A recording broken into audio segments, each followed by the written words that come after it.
우리 옆에 계신 분들과 함께 인사 나누겠습니다. 전주광림교회 잘 오셨습니다. 2025년 하나님이 함께 하셨습니다.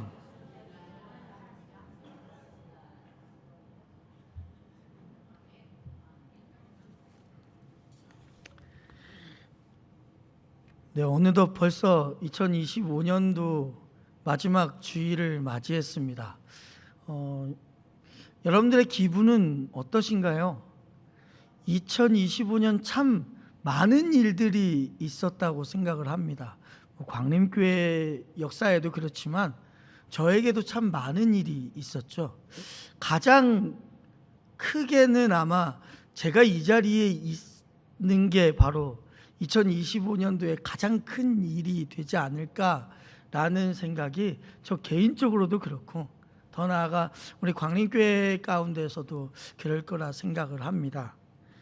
우리가 방금 인사했던 것처럼 우리 2025년도 우리 하나님께서 함께 하신 것입니다. 믿으시죠? 2026년도에도 하나님께서 여전히 우리와 함께 하실 줄을 믿고 힘차게 나아가는 우리 모든 성도님들이 되시기를 주님의 이름으로 축원합니다. 오늘 올 한 해 이렇게 마무리를 하면서 어떠한 말씀을 전해야 될까 고민 끝에 이 야곱의 이야기를 좀 가지고 왔습니다. 내 이름이 무엇이냐? 이건 하나님께서 야곱에게 물으시는 질문이었죠. 이 질문을 통해서 올 한 해 동안 우리에게 너는 과연 어떻게 살았느냐라는 질문을 똑같이 받을 수 있는 여러분들이 이 말씀의 시간이 되셨으면 좋겠습니다. 야곱이라는 인물은요, 성경에서 유난히 많은 이야기들을 제공하는 인물입니다. 야곱은 출생부터 특이했습니다. 이란성 쌍둥이 중에 동생으로 태어났는데 어머니 뱃속에서 나올 때부터 형의 발 뒤꿈치를 붙잡고 태어난 악착 같은 성격의 아기였습니다. 성장 과정에서도 형과는 상당한 차이를 보여주고 있던 사람이었죠. 성경을 통해 본 야곱은 내성적이고 조용하고 악착 같고 이기적인 인물로 나타납니다. 그리고 늘 어머니의 치마폭에서 헤어나오지 못하고 어머니가 부엌에서 반찬을 만들면 냄새 맡고 이것저것 물어보는 딸 같은 아들이었다라고 표현할 수가 있습니다. 어쩌면 어머니들은 보통 이러한 아들을 예뻐할 거라 생각합니다. 반면 형 에서는요, 야곱과 아주 다릅니다. 털도 많이 나 있고 사나이답게 사냥도 참 많이 좋아하고 터프했던 사람으로 성경에 나타나고 있습니다. 그러니 야곱과 에서가 얼마나 서로 자라가면서 서로 티격태격했던 일들이 많았을까요? 하루는 에서가 사냥을 하고 허기진 채 집으로 돌아왔는데 동생이 팥죽을 끓이고 있습니다.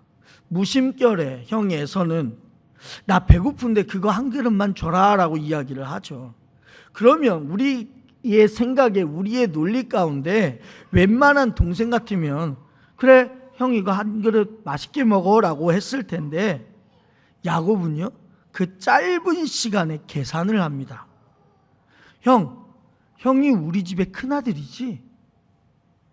그러면 내가 이 팥죽 줄 테니까 형이 가지고 있는 그 장자권 나한테 줘라. 사람이 허기졌다라는 약점을 이용해서 장자권을 달라고 흥정하는 것이 과연 가족 간에 가당키나 한 일일까요? 성경에 있으니 그런가 보다 하지만 야곱이 이처럼 보통 인물이 아니라는 것을 우리에게 보여주고 있는 것입니다. 그러면서 형에게 장자권을 얻은 야곱은요, 실질적으로 그 장자의 권한을 얻기 위해 아버지와 형을 한 번 더 속입니다. 아버지의 유언 같은 마지막 축복까지도 야곱이 속여서 가로채버리는 것이죠. 그래서 결국에 그 장자의 명분을 확보하게 되는 것입니다. 이게 야곱이에요, 이게. 근데 이때 당시에 에서는요, 난리가 나겠죠. 집안이 뒤집혀집니다. 어머니가 판단해 보니까 한날 한시에 두 아들을 잃게 생겨버린 거예요. 그래서 안 되겠다 싶어서 특별히 연약해 보이고 유약해 보이는 야곱을요, 형인 에서와 아버지에게 분노가 풀릴 때까지 이 야곱을요, 외삼촌 집에 있도록 보냅니다. 그래서 보따리 딸랑 하나 꾸려서 외삼촌 집으로 가게 됩니다. 야곱은 처음으로 집과 부모를 떠나 철저히 혼자가 되어서 길을 가게 됩니다. 길을 가다가 밤중이 되자 옛날 이름은 루스라고 하고 바뀐 이름은 베델이라고 불리는 곳에서 이 야곱이 노숙을 합니다. 중동의 밤은 정말 춥습니다. 담요 한 장 없이 돌을 베개 삼아 길에 누웠는데 어쩌면 야곱의 인생 가운데 정말 외롭고 처참한 그 날이 아니었을까 생각합니다. 유대인들의 법 중에서는요, 나그네 환대법이라는 게 있거든요. 그 마을에는 어떠한 나그네라도 반드시 밤이 되면 잠자리를 그 마을에서 제공해 줘야 되는 그러한 법이 있단 말이에요. 그래야 그 마을의 명예가 망가지지 않는 것이었거든요. 그런데 지금 야곱이 길에서 노숙하게 되었다는 것은요, 그 누구 하나, 그 마을의 어떤 사람들도 하나 누울 곳을 제공해 주지 않았다라는 걸 이야기합니다. 얼마나 철저하게 홀로 있었는지를 보여주는 대목이죠. 그런데 이때에 하나님이 그의 인생에 공개적으로, 공식적으로 찾아오십니다.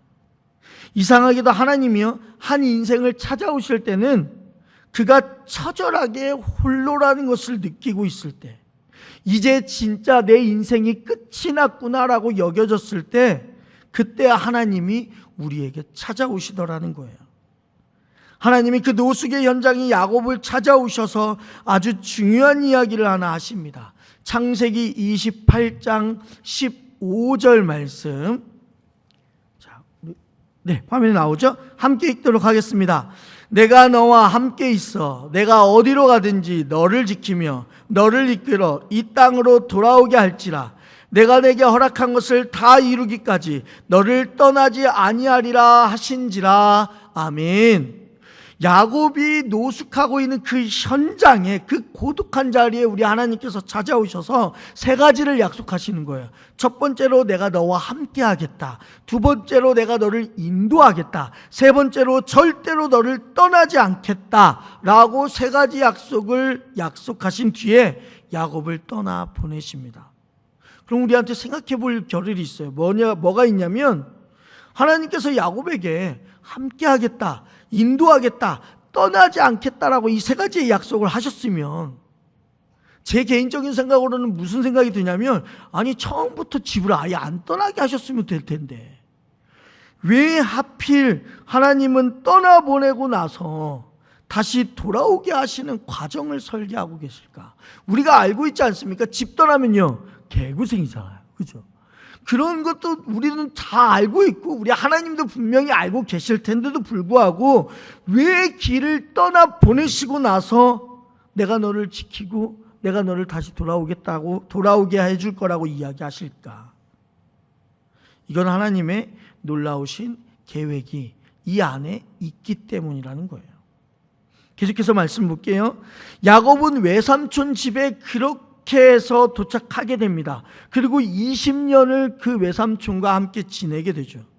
20년 동안 남의 집살이, 나그네 살이를 한다는 게 쉽지만은 않습니다. 그래서 야곱은요, 성경에 이렇게 써 있습니다. 눈 붙일 겨를도 없이 20년이 지나갔다는 거예요. 눈 붙일 겨를도 없이요.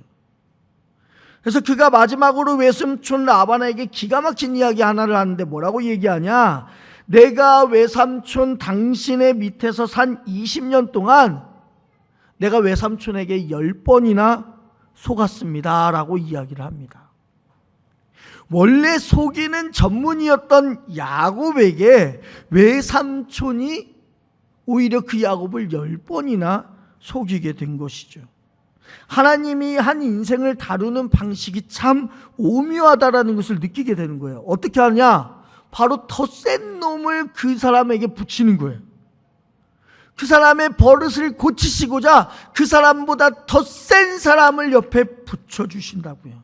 그렇게 라반의 집에서 사는 20년 동안 사기치고 뺏고 속이는 전문가인 야곱을요, 우리 하나님께서 철저하게 무너뜨리십니다. 그리고 나서 하나님의 뜻하신 바가 있어서 이제 야곱을 가나안 땅으로 돌려보내려고 하십니다. 이제 그 때가 된 거죠. 너무나도 그리던 순간이고 꿈꾸던 순간입니다. 아내와 자녀를 데리고 지금까지 모은 모든 재산을 가지고 고향을 향하고 있는데 야곱의 마음에 큰 응어리 하나가 있습니다. 그 응어리가 뭐겠어요? 그렇죠. 형 에서입니다. 형 에서의 분이 다 풀렸을까? 형 에서한테 갔는데 날 죽이려고 하면 어떡하지? 별의별 생각이 다 들 것입니다. 이때 하나님이요, 야곱에게 그림 하나를 보여주십니다. 창세기 32장 1절 2절 말씀 함께 읽도록 하겠습니다. 야곱이 길을 가는데 하나님의 사자들이 그를 만난지라.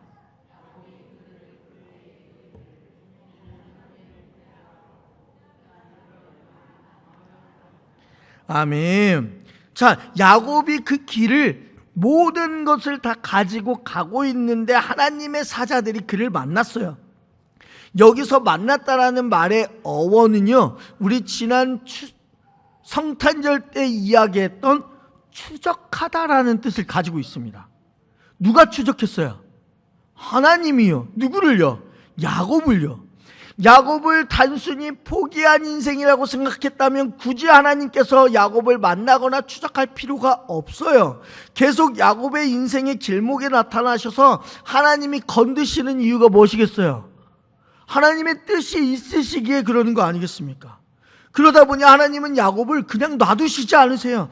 끈질기게 계속해서 야곱을 만나시는 거예요. 그러면서 하나님은요, 야곱에게 하나님의 군대로 말씀하시는 마하나임을 보여주십니다. 그럼 왜 하나님께서 이 군대인 마하나임을 보여주셨을까? 이런 의미 아니겠어요? 야곱아, 너의 마음 가운데 두려움 있는 거 내가 알아.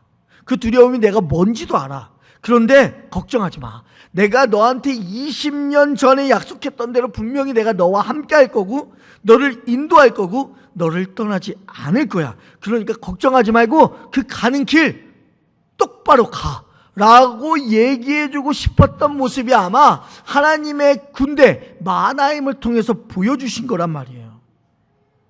그러면 보통 여러분들이라면 어떻겠습니까? 여러 가지 하나님의 군대가 나를 지키고 있다는 사실을 생각하면 우리는요, 전혀 의심하지 않고 그냥 그 길로 곧장 갈 거 아니겠어요? 그렇죠? 아니에요? 갈 거잖아요. 갈 거란 말이에요. 그런데 야곱은 우리와 달라요. 어떠한 모습으로 말하냐? 32장 7절 8절 읽겠습니다. 야곱이 심히 두렵고 답답하여 자기와 함께한 동행자와 양과 소와 낙타를 두 떼로 나누고 이르되 에서가 와서 한 떼를 치면 남은 한 떼는 피하리라 하고 라고 쓰여져 있어요. 하나님이 군대를 보내셔서 야곱에게 야, 너 두려워하지 마. 내가 군대 보내서 너 지켜줄 거야 라고 이야기하는데도 불구하고 이걸 전적으로 의지하고 있어요?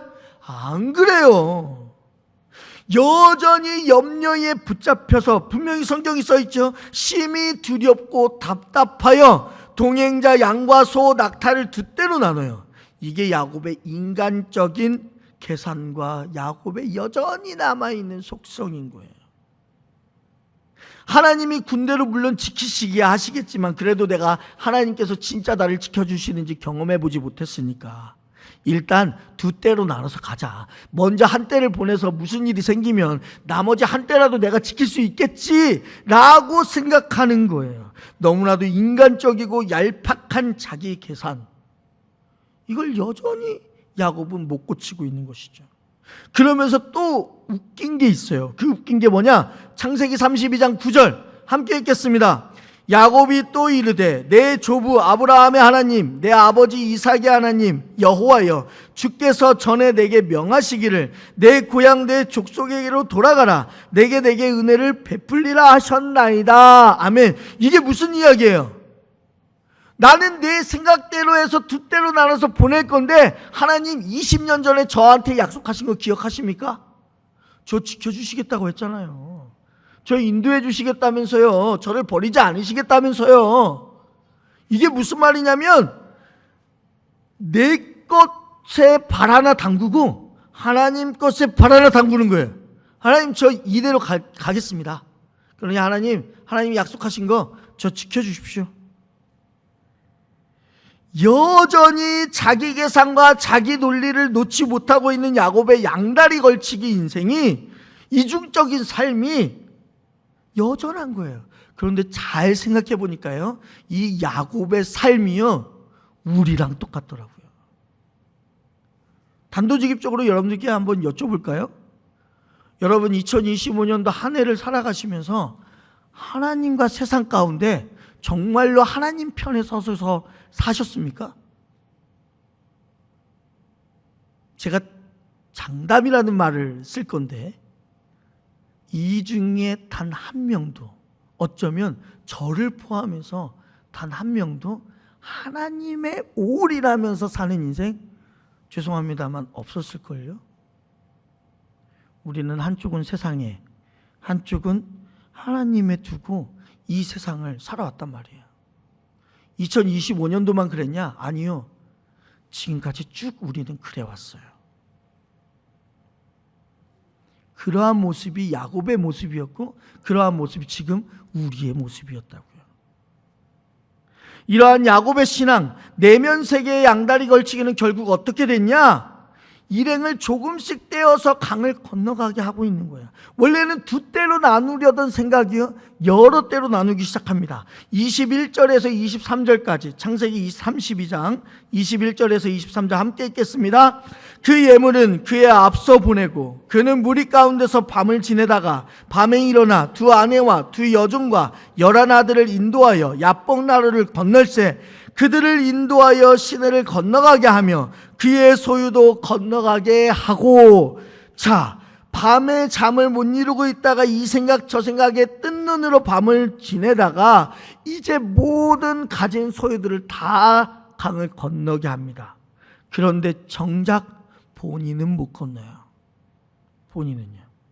이게 바로 야곱의 마음 가운데 웅크리고 있는 그 자아가 있는 거예요.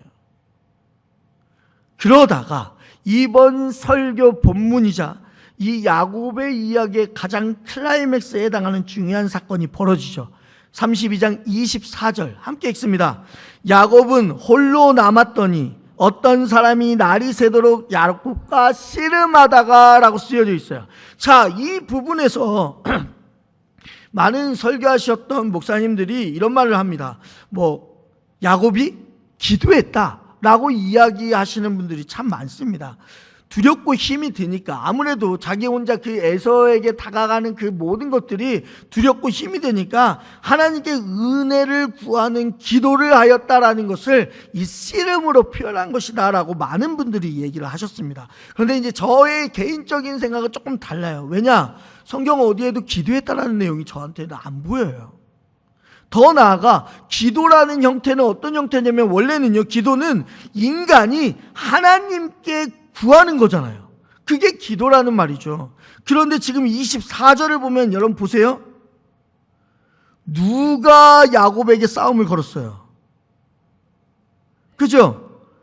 어떤 사람이 먼저 야곱에게 싸움을 걸었단 말이에요. 이거는 기도라는 표현하고는 다른 거예요. 기도는요, 인간이 하나님께 하는 거라고요. 그런데 여기에서 어떤 사람을 성경에서는 하나님으로 이야기하고 있는데, 하나님이 홀로 남겨진 야곱에게 싸움을 걸었단 말이에요. 이거는 기도의 형태가 아닌 것처럼 보이잖아요. 그래서 하나님께서 그 야곱과 씨름하기 시작합니다. 홀로 남겨진 야곱, 끝까지 자기를 포기할 줄 모르는 야곱에게 드디어 본격적으로 하나님께서 야곱 그 자체를 간섭하기 시작합니다. 그래서 그 씨름이 어떻게 되냐? 밤새 계속해요. 만만한 씨름이 아니었어요. 그리고 나서 25절 함께 읽겠습니다. 자기가 야곱을 이기지 못함을 보고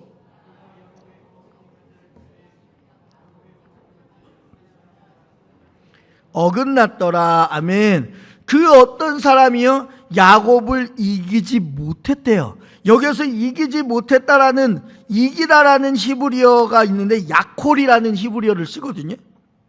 근데 이 야콜이라는 말은 승패를 뜻하는 단어가 아닙니다. 뭐 누가 승리했다, 누가 졌다 이런 걸 뜻하는 단어가 아니라, 예를 들면 이런 거예요. 야곱의 의지와 뜻과 속성을 꺾지 못했다라는 걸 의미합니다.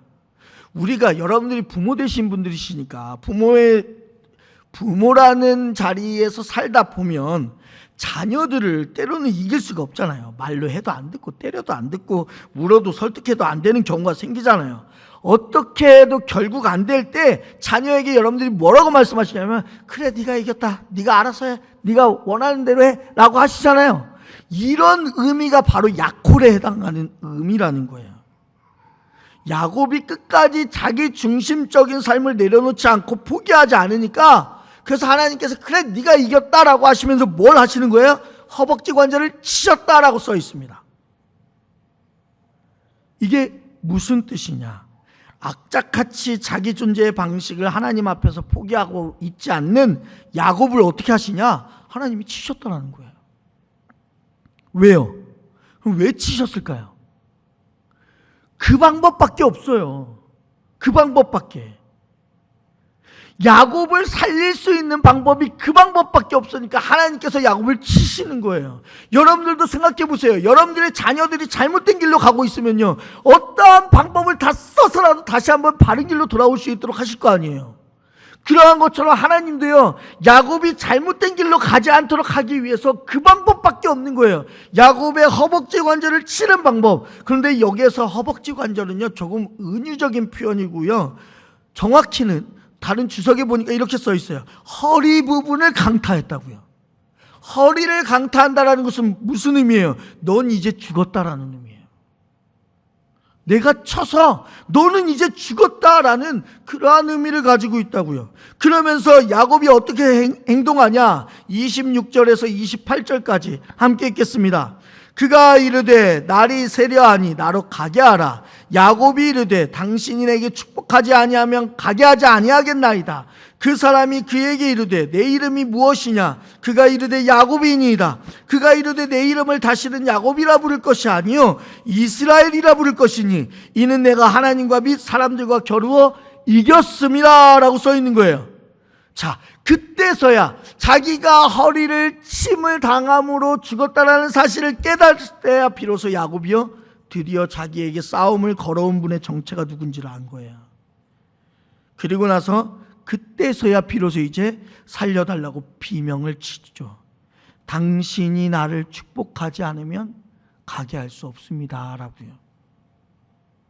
그러한 야곱의 비명에 이분이요 느닷없이 질문을 합니다. 뭐라고 질문해요? 네 이름이 무엇이냐라고요. 자, 그러면 여러분들에게 묻겠습니다. 하나님이 야곱의 이름을 진짜로 몰라서 그렇게 물었을까요? 그렇지 않은 거예요. 이 이름, 네 이름이 무엇이냐라는 것이 어떤 의미냐? 바로 이런 거예요. 지금까지 너가 살아온 것이 어떠한 이름을 가지고 살았느냐 라고 물어본 거예요. 어떠한 인간적인 속성을 가지고 살았느냐라고 물은 거예요. 그러자 이 물음에 야곱이요 처음으로 자기의 실존을 알게 된 거예요. 어떤 실존이요? 내가 사기꾼으로 살았다는. 내 속성이 지금까지 남을 속이고 내가 계산적으로 살았고 내가 하나님 보시기에 바른 인생으로 살지 않았다는 사실을 드디어 깨달은 거예요. 그래서 이렇게 말하죠. 제가 야곱입니다 라고요. 야곱이라는 이름 그 뜻대로 남을 속이는 자, 사기꾼의 인생을 내가 지금까지 살아왔습니다. 내가 내 인생의 주인으로 살아왔습니다 라고 고백하는 거예요. 그러자 하나님이 그 이름을 어떻게 하시는 거예요? 바꿔주십니다. 하나님을 만나서 허리침을 당함으로 죽은 야곱이요 그 뒤에 새롭게 얻은 이름이 뭐예요? 이스라엘. 이스라엘의 뜻이 뭐라고요? 하나님과 겨뤄서 이겼다. 자, 하나님과 겨뤄서 이겼다니까 좋은 의미일까요? 나쁜 의미일까요? 제가 이 질문을 하니까 분명히 내 생각에는 좋은 의미 같은데 목사님이 질문하는 거 보면 왠지 모르게 나쁜 의미인 것 같기도 하고, 그렇죠? 이 뜻이 어떤 뜻이냐면 이건 거예요. 물론 뜻은 맞아요. 하나님과 겨뤄서 이겼다. 근데 이 뉘앙스가 좀 달라요. 하나님을 이겨먹은 야곱이라는 뜻이에요. 자, 그럼 뉘앙스가 조금 다르죠. 하나님과 겨뤄서 이겼다라는 게 어떻게 바뀐다고요? 하나님을 이겨먹은 야곱이 되는 거예요. 이런 이름 속에 야곱의 부끄러운 과거와 함께 앞으로 하나님이 야곱을 통해 보여주실 놀라운 회복의 은혜가 이 안에 담겨서 나오는 거야. 그게 바로 창세기 35장 11절 말씀. 함께 읽겠습니다. 하나님이 그에게 이르되 나는 전능한 하나님이라. 생육하며 번성하라. 한 백성과 백성들의 총회가 내게서 나오고 왕들이 내 허리에서 나오리라. 아멘. 자, 여기에서 중요한 것은 바로 왕들이 내 허리에서 나온다는 거예요. 허리가 어디예요? 야곱이 침을 당한 자리잖아요. 하나님께서 치신 자리라고요. 치신 자리. 그 심판을 받았던 자리, 그 자리에서 하나님은 한 인생을 회복시키기 위해서 먼저 치시고 그 치신 자리를 통해서 하나님께서 회복하시겠다. 회복하신 것뿐만 아니라 무슨 일을요? 한 민족을 그 치신 그 자리에서 나오게 하시겠다라고 이야기하시는 거야. 왕 중의 왕 예수 그리스도가 바로 그의 허리에서 나오는 거예요. 하나님은 야곱의 환도뼈 사건을 통해서 예수 그리스도를 통한 회복과 구속하심을 우리에게 미리 보여주고 있는 본문이 바로 이 야곱의 본문이라는 거예요. 사랑하는 우리 광림교회 성도님들, 2025년 우리 이제 마지막 주일을 맞이하면서 우리도 이 야복강가에 서 나아갈 필요가 있는 거예요. 누구나 한 번은 이 자리에 서야 되고 반드시 서야 됩니다. 그리고 우리의 전 존재가 심판당하고 무너지는 경험을 반드시 하셔야 되는 거예요. 왜요? 그래야만이 하나님의 은혜를 우리가 경험할 수 있어요. 끝이라고 생각될 때, 무엇인가 두렵고 고통스러울 때 제일 좋은 방법은요, 하나님 앞에 손들고 나아가는 방법이에요. 전부여 의지 없어서 손들고 옵니다라는 찬송가의 가사처럼 우리가 2025년을 마무리하는 이 시기에 주님 앞에 손들고 나오셔야 되는 거예요. 그러면서 정직하게 하나님 앞에 대답해야 됩니다. 어떠한 질문이에요? 하나님은 여러분들에게도 똑같이 물어보실 거예요. 2025년도에 여러분들은 무슨 이름으로 사셨습니까? 라고요. 그러면 우리는 뭐라고 대답해야 될까요? 하나님, 저도요 야곱처럼 살았습니다 라고 대답을 하셔야 되는 거예요. 꾸밀 필요 없어요. 어떠한 미사여구도 필요 없어요. 하나님 앞에 뭘 속이시겠습니까? 진실되게 말씀하시는 거죠. 하나님, 2025년도도 다 살아놓고 보니 내 인생 내가 주인이 되어서 살았습니다. 이렇게 정직하게 고백할 때야 비로소 하나님이 우리에게 뭘 주시는 거예요? 새로운 이름을 주시는 거예요. 뭐라고요? 이스라엘이라고요. 네가 나한테 정직하게 고백했으니 이제 너에게 새로운 이름을 주겠다. 이제 2026년도에는 더욱더 이 이스라엘이라는 이름으로 자신감 있게 하나님 앞에서 당당하게 살아갔으면 좋겠다. 사랑하는 우리 광림교회 성도님들, 여러분들의 모든 2025년도의 삶이 어떤지 저는 솔직히 잘 모릅니다. 하지만 하나님은 다 아십니다. 그리고 여러분들은 하나님 앞에 온전히 진실함으로 말씀드려야 됩니다. 하나님, 제가 지금 2025년도를 제 뜻대로 제 맘대로 살았습니다. 용서하여 주시옵소서. 그렇게 고백하실 때 하나님 반드시 여러분들에게 새로운 이름을 주시며 그 새로운 이름 가운데서 여러분들이 그 고백한 철저한 회개의 자리 가운데서 새로운 역사를 우리 하나님께서 반드시 만들어 가실 것이니 그 믿음의 자리에 하나님 앞에 든든히 서가는 여러분들이 되시기를 주님의 이름으로 축원합니다. 기도하겠습니다. 사랑의 주님, 2025년도 마지막 주일 예배를 주님 앞에 올려드립니다. 우리의 인생을 살펴보니 우리도 야곱처럼 정말 우리가 인생의 주인이 되어서 살았음을 고백합니다. 하나님이 그토록 하나님의 말을 참 잘 들어보라고 말씀도 주시고 때로는 치시기도 하시고 때로는 우리를 기도 제목을 이루어주는 걸로 통하여서 계속해서 우리를 이끌어 가시려고 하셨지만 우리가 너무나도 완악한 마음을 가졌기에 우리를 주인 삼아 우리가 우리의 인생의 주인인 것 마냥 그렇게 살았음을 고백합니다. 그러한 우리를 주님 용서하여 주시옵소서. 그렇게 살았던 이제 2025년도를 떠나보내고 2026년도에는 하나님께서 우리에게 새롭게 주시는 이름을 허락하여 주셔서 그 이름으로 하나님 앞에 온전히 나를 드리는 인생을 살아갈 수 있도록 인도하여 주시옵소서. 예수님의 이름으로 기도드립니다. 아멘.